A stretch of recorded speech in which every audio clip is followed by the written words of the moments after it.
las puertas a los demonios. El tema de hoy es: ¿qué es lo que le abre puertas a los demonios? Y vamos a orar primeramente por esta palabra una vez más, porque cada vez que comparto de este tipo de enseñanza, usted sabe que al diablo no le gusta ser descubierto, y él, donde se acomoda y donde pueda hacer el rancho, donde pueda hacer nido, no le gusta que lo espanten. ¿Cierto que es así? Pero hoy vamos a espantarlo, a Satanás y a todo demonio que se haya camuflado en algún área de nuestras vidas. ¿Cuántos dicen amén conmigo? Espíritu Santo de Dios, en esta hora, bendito Señor, tú eres el maestro por excelencia, Señor, el excelente para convencernos en toda verdad, para redarguir, para direccionar, consolar y manifestar la obra maravillosa de Cristo, el Redentor, en nuestras vidas. En el nombre de Jesús sujetamos nuestra carne, nuestra mente, nuestra alma, nuestras emociones a la obediencia a Cristo. Nos despojamos de toda obra carnal, terrenal, pecaminosa, de toda influencia de este mundo perdido y de toda influencia de las tinieblas, que en el barrio donde vivimos, en la calle, en la casa, toda influencia que no es de Dios, se fue de nosotros al llegar aún a este lugar y adorar a Dios en el nombre de Jesús. Seguimos declarando libertad en este lugar para que la palabra de Dios que aquí se predica cumpla el propósito por el cual es enseñada. En el nombre poderoso de Jesús, declaramos inoperante al hombre fuerte, a Satanás. Lo declaramos sin poder y sin autoridad en medio de esta congregación, y al predicar este mensaje, atamos los espíritus angustiadores, engañadores, distractores, se van fuera, lejos de estos contornos, en el nombre de Jesús. Aquí está la presencia de Dios, y donde está la presencia de Dios, los demonios no tienen lugar.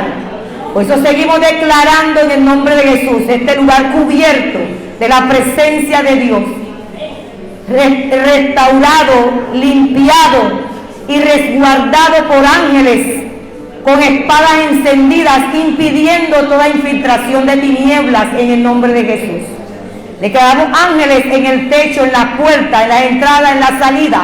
Ángeles de Jehová activados alrededor de este lugar, en este sector, en todo este barrio, en el mismo Cartagena total. Declaramos que la presencia de Dios se apodera ahora de este territorio. Por causa de la adoración de corazón que desde este lugar se eleva, declaramos que Cartagena también es bendecida por lo que sucede en este lugar, para la gloria del Dios vivo. En el nombre de Jesús, amén y amén. Aleluya. Lo que abre puertas a los demonios. Se dice que un cristiano no puede ser endemoniado. ¿Estamos de acuerdo con eso? Porque dice que el que tiene a Cristo, el maligno ni siquiera lo puede tocar. El que ha nacido de Dios, el malo, el diablo no lo puede tocar. Si usted ha nacido de nuevo, ha nacido de Dios, sepa que el diablo no lo puede tocar. Pero hay una cosa que ni siquiera Dios puede evitar en tu vida, cuando le permitimos con nuestras obras de la carne que las tinieblas hagan estragos. El mismo Jesús dice, tantos milagros que Jesús hizo, ¿sí o no? Multitudes, resucitó muertos, sanó a mucha gente, liberó a muchos endemoniados. Cristo los liberó. Y mira tú eso, en la única parte donde no pudo hacer muchos milagros fue en su tierra, su casa. Porque conocieron desde que nació, hablando en la parte humana, ese es el hijo de María y José. Ese muchacho, ese pelado, como decimos acá en la costa, ese pelado yo hasta lo cargué y le cambié el pañal. Y ahora y que el Hijo de Dios. y ahora y que me va a sanar, mira eso, Lenin, esa verdad yo la cargué, etcétera, etcétera. Una de las obras de la carne que ahí vimos que fue impedimento para que el Rey de Reyes se manifestara, la incredulidad. ¿Estamos de acuerdo con eso? Pero hay una orden que no es un invento de un apóstol, de un profeta, de un pastor. Es una orden del mismo Dios en Marcos 16, 15 al 18. Miren lo que tenemos que hacer cuando el diablo quiere hacer de la suya. Marcos 16, 15 al 18.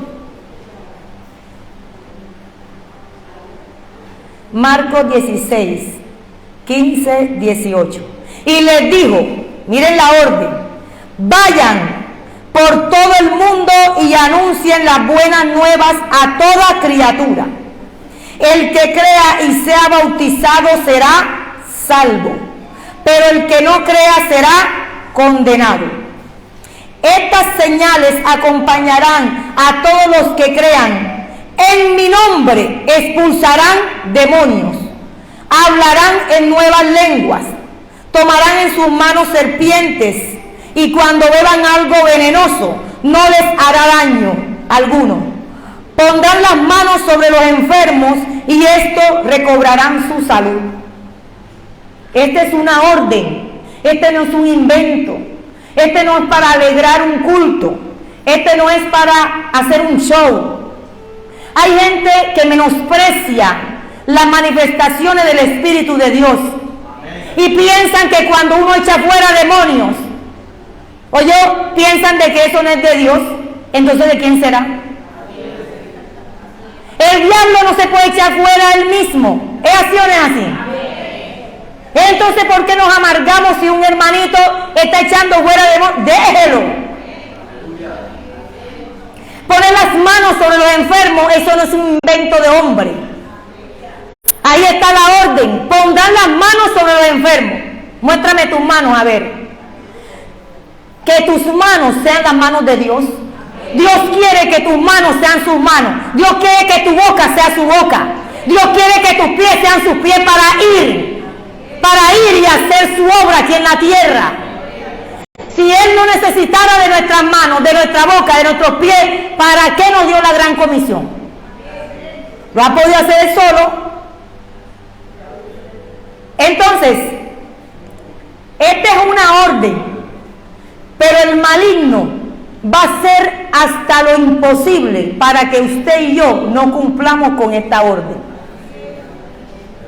Y ni siquiera el diablo puede oponerse a que un hijo de Dios haga eso. Él no lo puede impedir. Él busca la forma, y el que le dé, como hablamos aquí vulgarmente, el que le dé papaya, él aprovecha. Entonces, es una orden de parte de Dios que la dio nuestro Señor Jesucristo. Pero la forma con que el maligno va a impedir de que usted cumpla con esta ordenanza es a través de nuestras propias obras carnales, de nuestro yo. Y vamos a ver el ejemplo de unos casos en la Biblia de que como hombres de Dios abrieron puertas a los demonios, con los cuales su ministerio, su llamado entró en decadencia.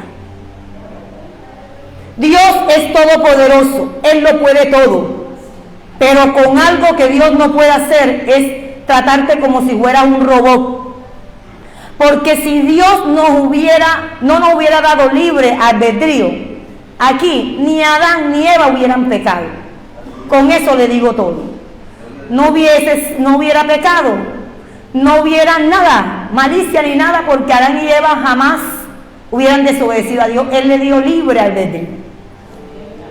Él los creó, los crió, le dio potestad sobre todo lo creado, y una cosa le dijo: pero del árbol que está en el medio no coman. Ahí le dio una advertencia, para probar su libre albedrío. Si eran capaces, después de tenerlo todo, ese es como los hijos, en la casa lo tienen todo, pero salen de cabeza algunos tan cabezadura, y perdonen que hable así, que después cometen el error más grande de su vida y en la casa nunca tomaron una escoba para barrer. Y deja verla, si es una chica, ve a verla de la suegra. Y si es un chico, ve a ver cómo lo tiene el suegro.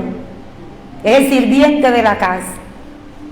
Después de tenerlo todo. Así es que Dios nos dio libre albedrío, pero hombres ungidos, llamados de parte de Dios, abrieron puertas, entraron demonios a su vida y ahí hasta llegó su ministerio. El primer caso vemos a Saúl, primera de Samuel 18:11. El primer caso que vamos a ver aquí, Saúl, primera de Samuel 18:10 y 11. Al día siguiente, el espíritu maligno de parte de Dios se apoderó de Saúl, quien cayó en trance en su propio palacio. Andaba con una lanza en la mano y mientras David tocaba el arpa, como era su costumbre, Saúl se la arrojó pensando: a este lo clavo en la pared. 2 veces lo intentó, pero David logró esquivar la lanza. Pero en el verso 7, voy a leerla aquí más arriba para que nos ubiquemos bien qué fue lo que pasó aquí, por qué llegó a ese extremo Saúl. Desde el 2, una vez que David y Saúl terminaron de hablar, Saúl tomó a David a su ejército y desde ese día no lo dejó volver a la casa de su padre. Jonatán, por su parte, entabló con David una amistad entrañable y llegó a quererlo como a sí mismo. Tanto lo quería que hizo un pacto con él. Se quitó el manto que llevaba puesto y se lo dio a David. Esto fue Jonatán, se volvió el mejor amigo de David. Jonatán, el hijo de Saúl. También le dio su túnica y aún su espada, su arco y su cinturón. Cualquier encargo que David recibía de Saúl lo cumplía con éxito. De modo que Saúl lo puso al mando de todo su ejército con la aprobación de los soldados de Saúl y hasta de sus oficiales. Ahora bien, el verso 6. Cuando el ejército regresó después de haber matado David al filisteo, de todos los pueblos de Israel salían mujeres a recibir al rey Saúl, al son de liras y panderetas, cantaban y bailaban y exclamaban con gran regocijo: Saúl destruyó un ejército, pero David aniquiló a 10. Y en otra versión dice: Saúl mató a sus 1000 y David mató a ¿cuánto? A 10,000. Y se volvió un canto que cada vez que David llegaba con esa victoria, el pueblo empezaba con ramos, con flores, le hacían calles de honor para que entrara en esa entrada triunfal. David con su ejército, con esa gran victoria, al son de la pandereta, al son de la lira, al son de la trompeta y no sé cuántos instrumentos habrían ahí, pero de que había alegría, había alegría. Es que cuando venimos los domingos a alabar a Dios, a exaltarle, es porque estamos celebrando todas las victorias que pasamos y que logramos hoy ganar en la semana. ¿Es así o no es así? Entonces, ¿cómo usted va a venir con los pies arrastrando aquí a la iglesia? Yo no vi que ahí David fuera entrando con los pies arrastrados, que no quería ni siquiera levantar un pie para que el otro se moviera. Entraban con alegría, con gozo, el rey David con su ejército. Bueno, todavía no era rey David en ese tiempo. Y la gente con gozo, con alegría, con júbilo lo recibían y le compusieron un canto. Saúl mató a 1000 y David a 10,000. Y mira tú eso, cuando el 8, disgustado por lo que decían, Saúl se enfureció y protestó.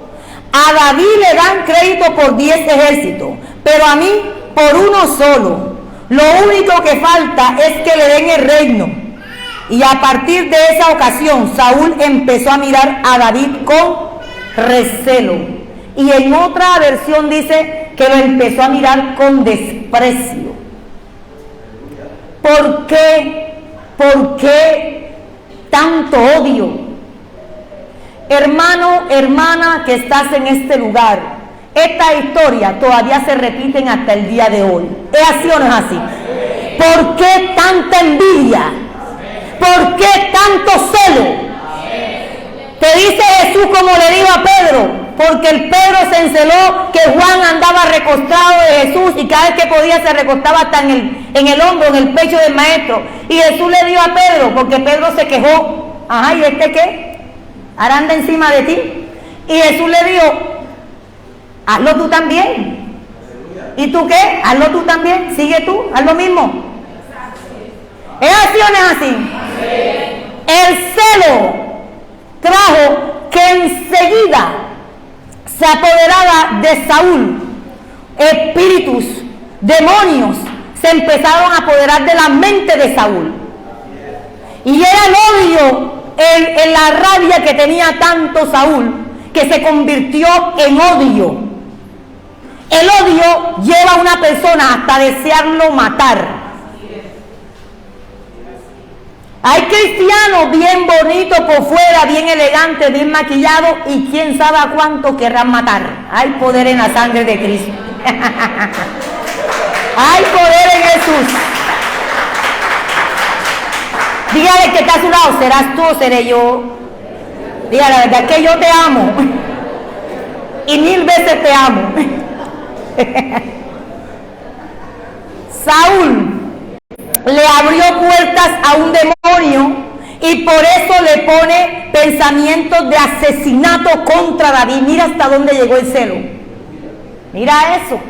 A él le canta y le componen canción por matar a 10 y yo nada más por 1 o por 1000. Ya falta que le den el reino, me quiten la corona a mí, se la den a él. Aquí no pasa. Pero hay pastores que se encelan con las ovejas. Cuando hay ovejas que hacen lo que debiera hacer el pastor, eso no pasa aquí. Cuando hay ovejas que hacen lo que debiera hacer los líderes, oye, el pastor, el líder, debiera alegrarse, porque esa oveja está haciendo lo que recibió de su líder, de su pastor. La victoria de una oveja es la victoria del pastor. La victoria, hay poder en la sangre de Cristo. Gloria. Aleluya. El nivel más alto de humildad es ahí. En un congreso de mujeres mi alma descansó, porque a mí sí me gusta estar como un arbolito de Navidad. Me encantan más los accesorios que el mismo bolso y que zapatos.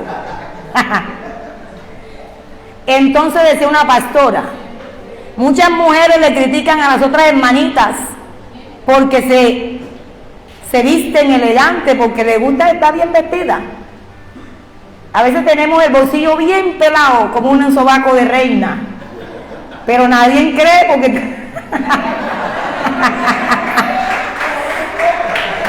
¡Aleluya! Y yo le dije a una profesora en estos días, porque teníamos una reunión de padres de familia, y fui pero bien emperchada. Y enseguida, ajá, Eliana, ¿y tú para qué matrimonio vas? Y yo vengo para el matrimonio con mis padres de familia. Y además yo tengo que estar bien vestida porque para el cielo no van gente ñocorosa. ¿Es así o no es así? Para el cielo va gente elegante. Empezando por dentro, ¿oyeron? Por dentro primero.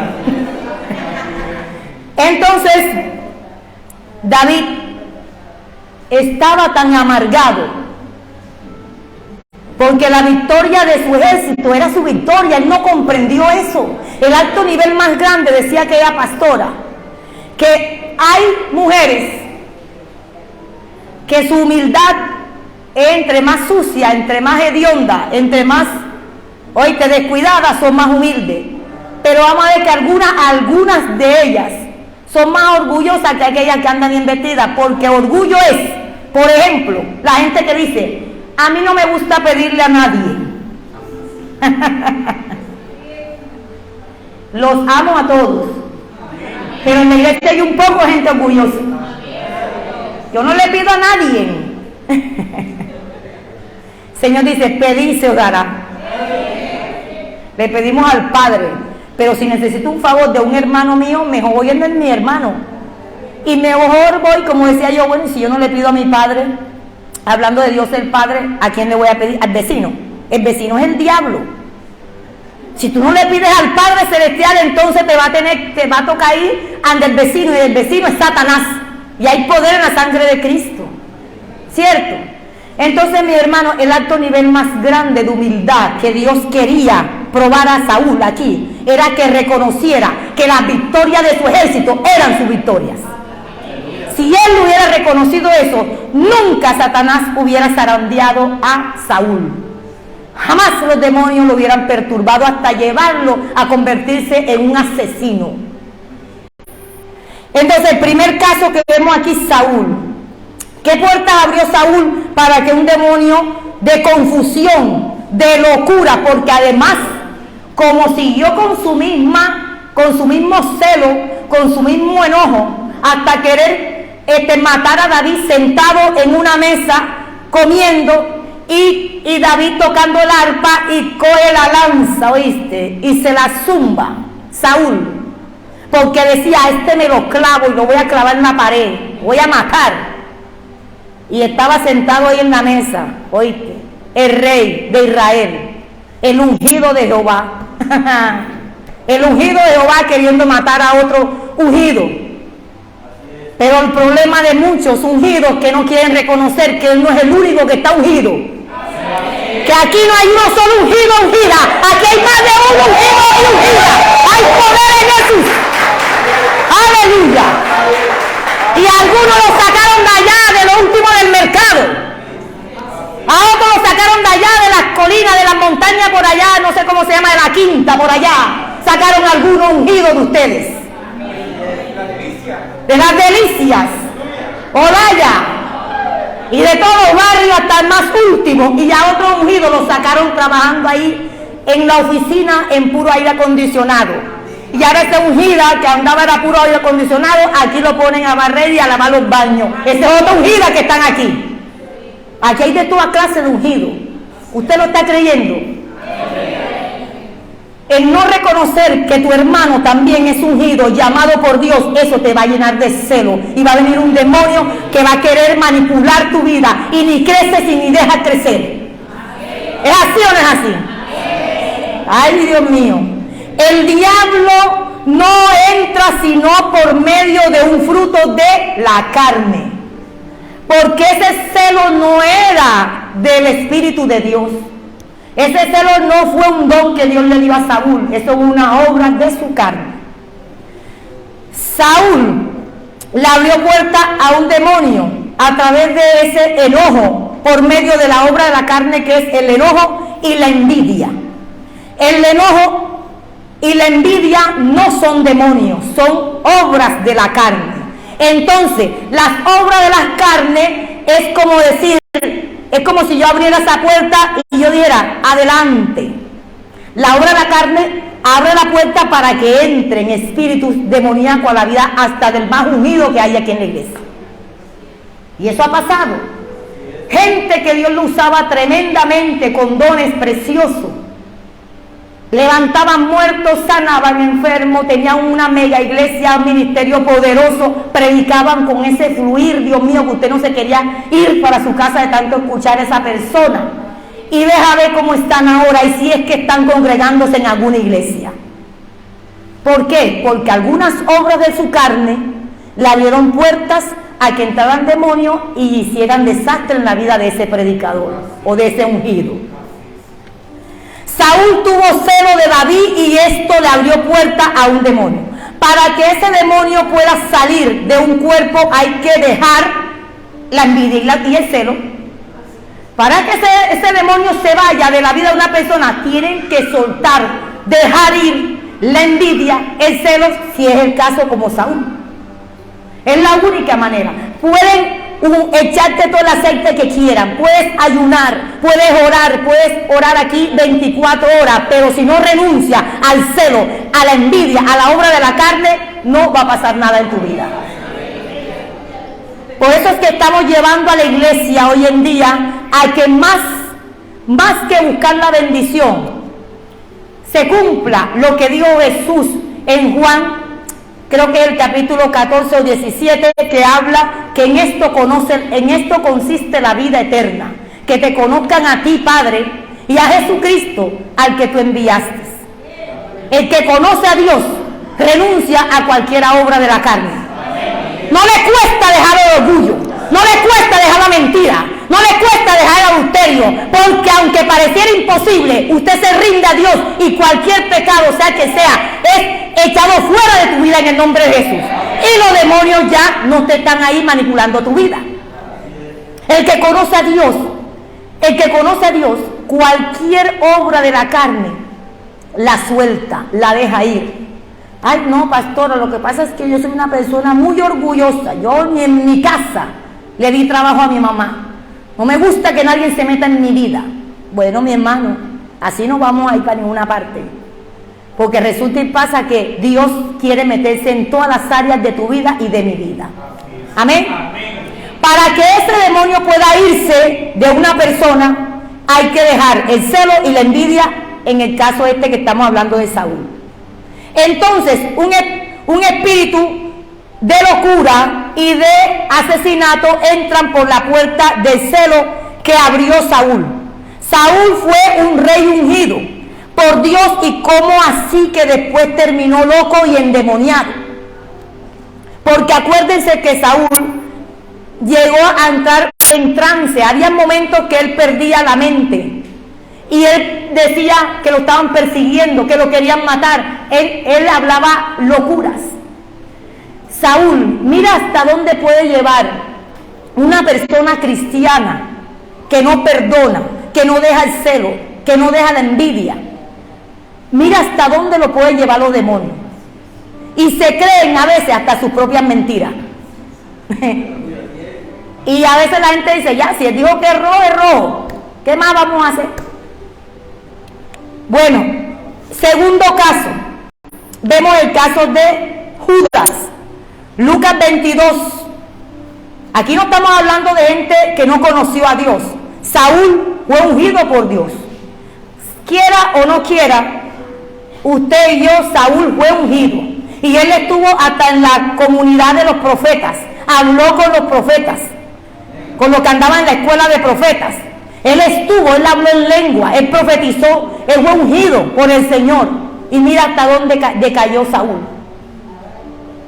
Segundo, Lucas 22, 3 al 4.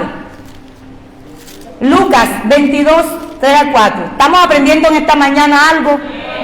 Aleluya. ¿Sigo o paro? 22, 3, 4 dice: entonces entró Satanás en Judas. ¿Quién entró en Judas? ¿Quién entró? Y Judas era nada más y nada menos que uno de los discípulos del equipo más poderoso que ha pisado esta tierra, el equipo de Jesucristo. El ministerio de Jesús, en el mismo equipo de Jesús. Imagínate, uno se dejó zarandear y entró Satanás a uno de los del equipo del mismo Cristo. Ahora que se deja para nosotros. ¿Es así o no es así? Y la gente a veces le quiere echarle la culpa al líder. ¿Quién es el líder de fulanito? Por eso es que ese muchacho es así. ¿Quién lo discipuló? ¿Quién lo bautizó? Por eso es que, mira eso. A veces le quieren atribuir la mala crianza, la grosería, el que la gente no conozca a Dios. A veces le quieren echar la culpa al maestro, al que le dio discipulado, al líder del equipo donde está esa persona. Y no es así. ¿Falló Jesús? ¿Qué dice usted? ¿Falló Jesús por la mala conducta de Judas? ¿No tenía unción Jesús? El líder no tenía unción. Sí tenía unción el líder. Pero ¿qué culpa tiene el líder si uno de los del equipo se les cacha?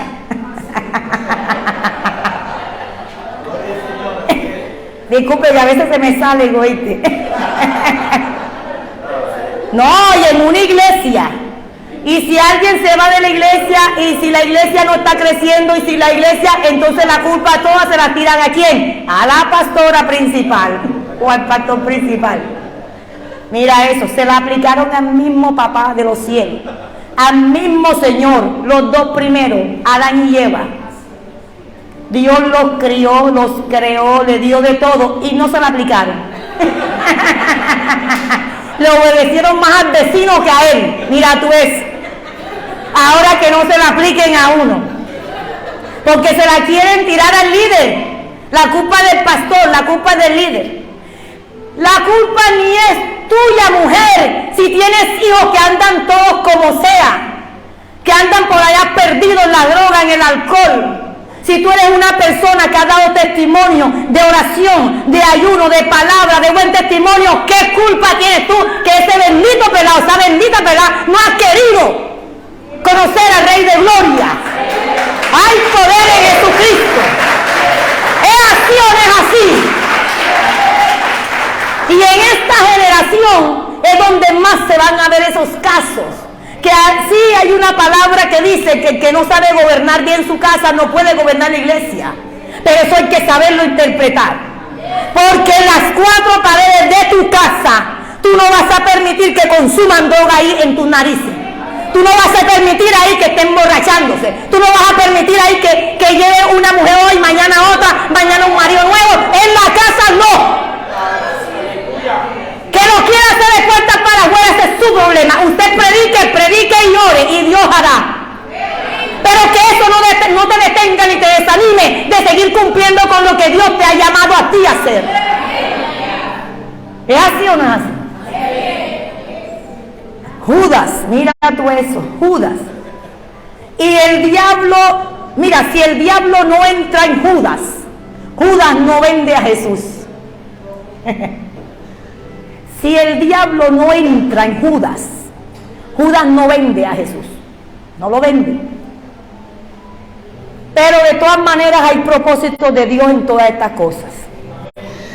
Judas, para que el diablo entrara en él fue a través de un fruto de su carne, y fue la avaricia. Diga conmigo, la avaricia. Judas era el que recaudaba las ofrendas que le daban a Jesús en su ministerio. Él era el que recibía, el que contaba la ofrenda, y mira, y cada vez que podía, mordía, la pellizcaba. Como decimos allá en mi pueblo, pellizcaba. Como los políticos en otra parte, menos en Colombia, por fe. El contrato y que 1.000 millones, y deja ver cuánto invirtieron de cosas, 50 millones de pesos. Ahí mordió todo el mundo y Raimundo. La avaricia, el tener y querer tener más y no importa. El fin justifica los medios, dice por ahí un filósofo. En Dios eso no, eso se llama avaricia. La avaricia es un fruto de la carne y no es un demonio. Que entre demonios a la persona a endurecer su corazón y que la persona actúe no de acuerdo a la voluntad de Dios, ese espíritu entra y manipula la mente, las emociones de la persona, es porque la avaricia, porque una obra de la carne le abrió la puerta. ¿Me está entendiendo eso? Porque si no hay fruto de la carne perverso en tu vida, en lo posible, no hay demonio que te vacile.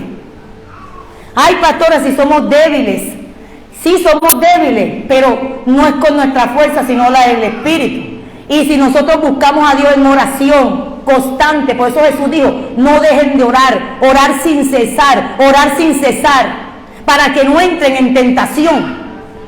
Porque es que la tentación va a estar ahí a flor de piel. Y si no oramos, y si no estamos despistados, en cualquier momento podemos darle lugar a un espíritu del diablo para que empiece a perturbarnos y a dañar nuestra vida. La avaricia es un fruto de la carne, y estas son las puertas que le permiten a los demonios que entren en una persona.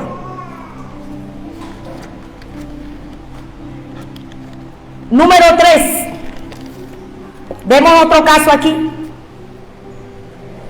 Nabucodonosor.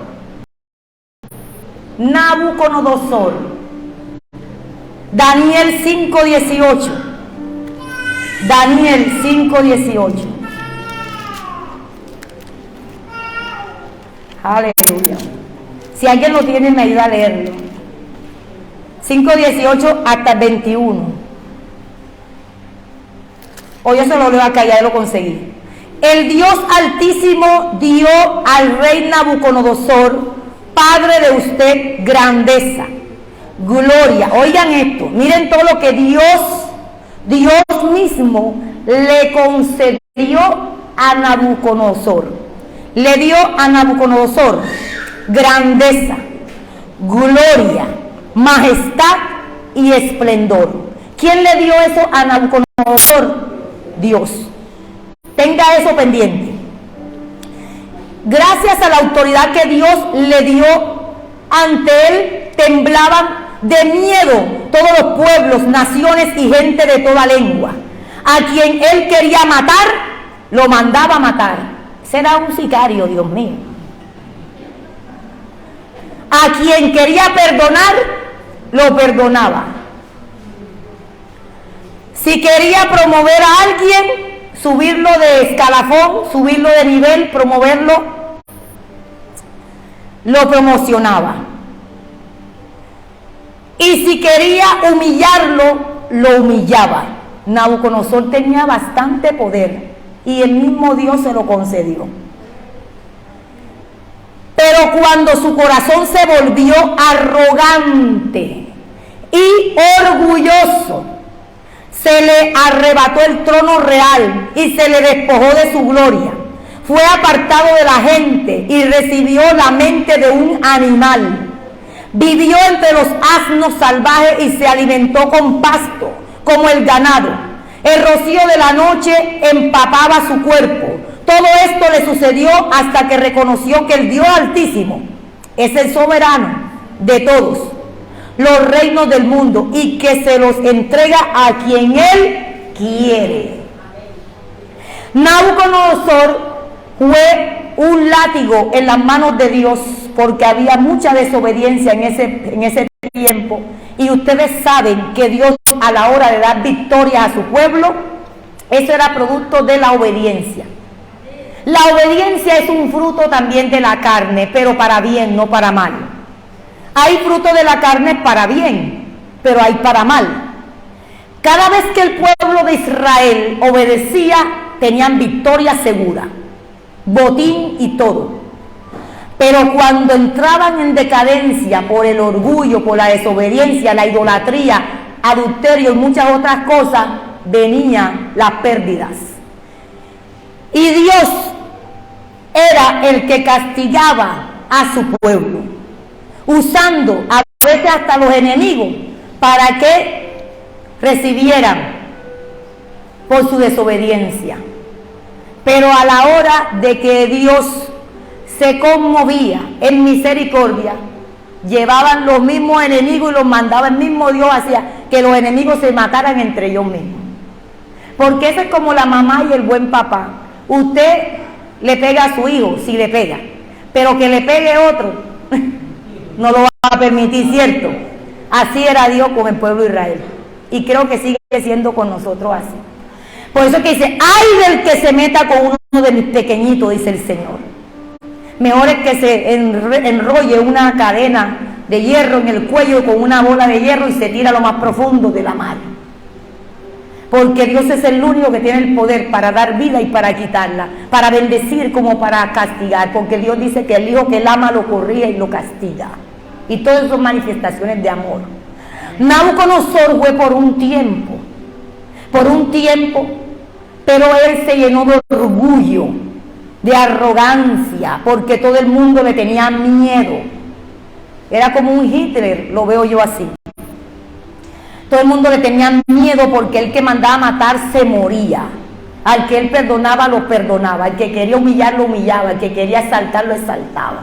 Pero como él vio que todo el mundo se le sujetaba, él era la última Coca-Cola del desierto, como dicen por ahí, entonces la arrogancia lo hizo olvidar quién era que le había concedido tal poder y autoridad. Cuando una persona cristiana se le olvida, sea pastor, sea líder, sea cualquier miembro de la iglesia, se le olvida quién te dio la orden de hacer tal cosa, quién fue que te dio los dones, quién te dio el poder, quién te dio la autoridad. Si eso se te llega a olvidar, oíste, es porque se te metió la arrogancia y el orgullo y estás en peligro. Eso es peligroso, porque el mismo Dios que te lo dio te lo puede quitar. Porque ninguno de nosotros somos indispensablemente que sin mí no se puede hacer nada, mentira del diablo. El único que necesitamos nosotros en todo tiempo es a Dios. La gente cuando se le mete el orgullo por lo que hacen, por lo que tienen, eso es peligroso. Pueden terminar como Nabucodonosor con una mente de animal. Y comía hierba. Las uñas le crecieron como unas garras de animal. Y se volvió prácticamente loco Nabucodonosor. Pero llegó el día que se arrepintió. Y todo lo que Dios le había quitado, se le había permitido quitar, se le devolvió a Nabucodonosor, porque hasta el reinado se lo había quitado. A veces cuántos líderes, cuántas personas están reinando en un mismo puesto hace más de 10 años, sigue siendo la misma líder de mujer. Eso no pasa aquí, eso pronto pasa allá en Bayunca. 20 años el mismo líder de jóvenes. 30 años el mismo que está en la puerta. Y entonces las redes sociales nos han permitido que las iglesias también nos veamos y cómo nos ve la gente. Porque en esos mensajes no lo ve solamente cristiano. Y yo dije el otro día, algunos que nos mirará dirá, bueno, en esa iglesia que no hay más nadie que cante. ¿Aló? No hay más nadie que toque la guitarra. No hay más nadie que predique. Y decimos y nos llenamos de orgullo que somos una iglesia, hermanos en Cristo, de pura gente del liderazgo. Que todos somos líderes. ¿Y dónde están? Si es por causa de alguna obra de la carne, hoy es el día que usted va a echar fuera toda obra de la carne, renuncia a toda obra de la carne, para que los demonios que han estado ahí perturbando tu vida y estancando tu vida se vayan en el nombre de Jesús. Y a los que sean propósito de Dios por algún proceso, el mismo Dios que da la enfermedad, hace la llaga, Él trae la cura. ¿Es así o no es así? Para terminar, dice, la puerta que encontró Satanás en Nabucodonosor, le cual le metió un espíritu de locura, fue el orgullo, el ego. ¿Cuántos años duró Nabucodonosor endemoniado? 7 años.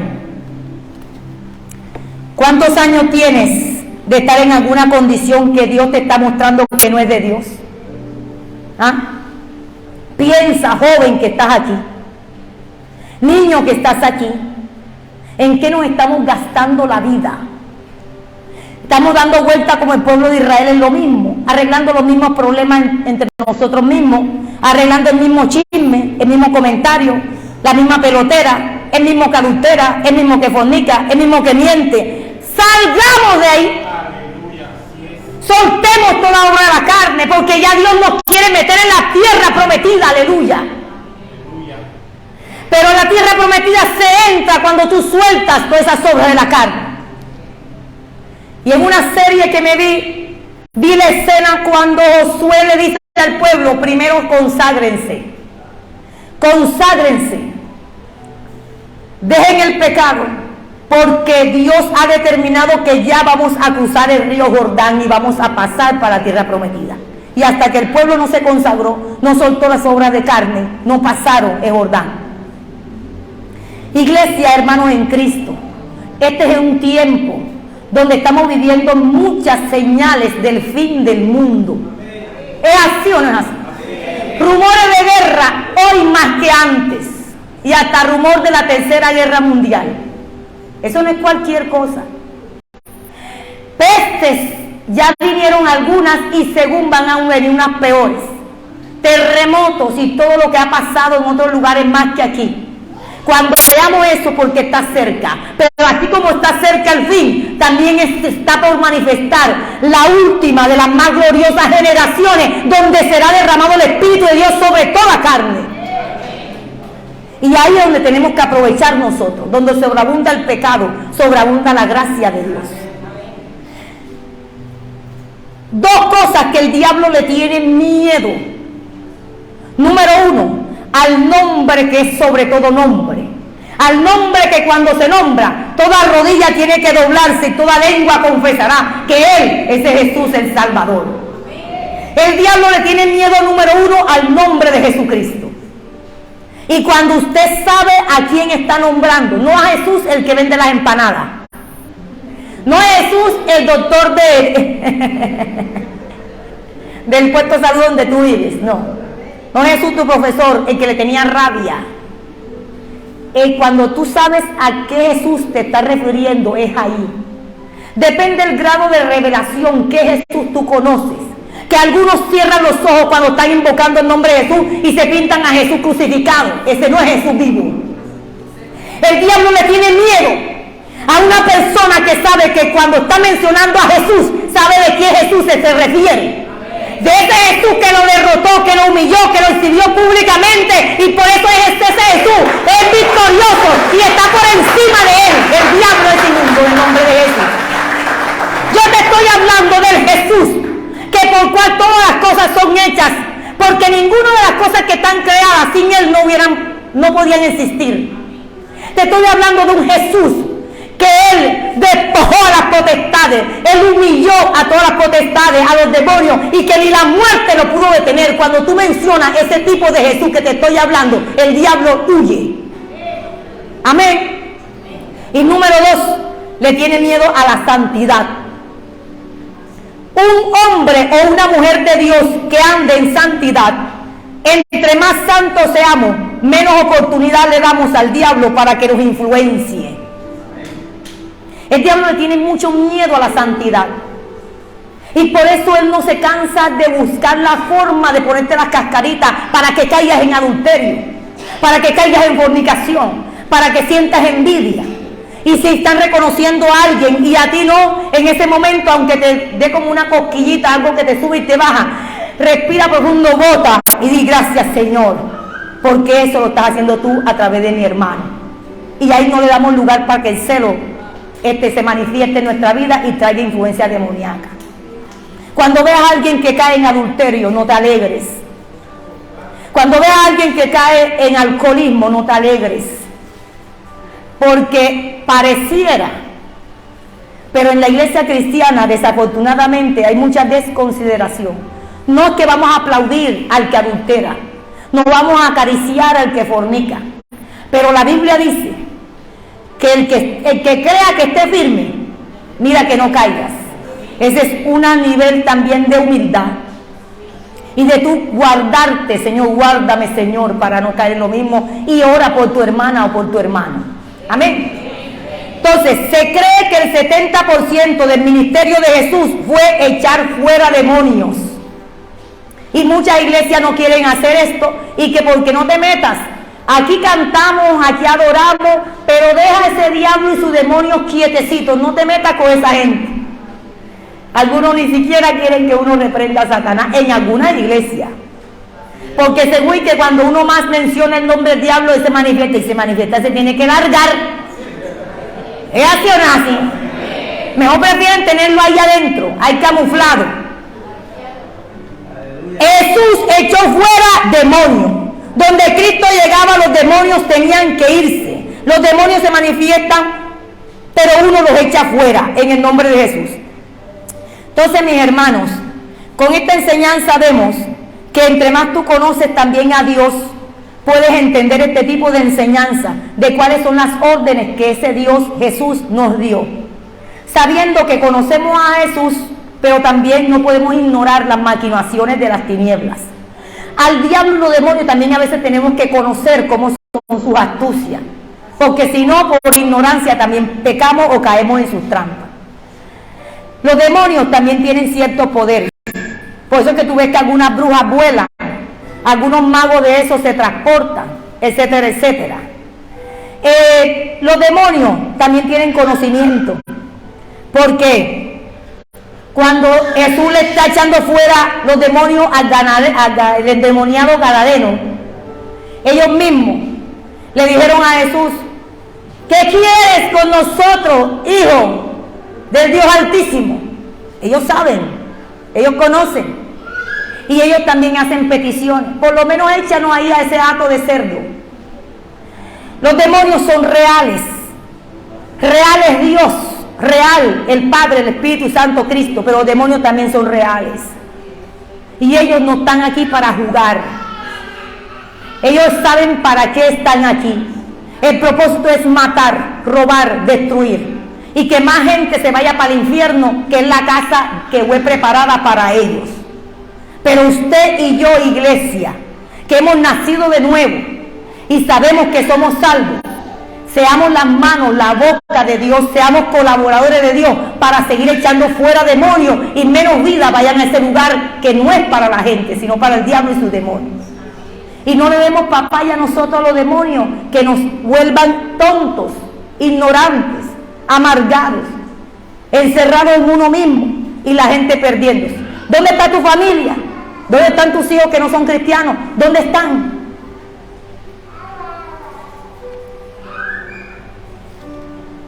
Ahora, hay gente, nieca, esto lo recojo ahora, no se preocupe.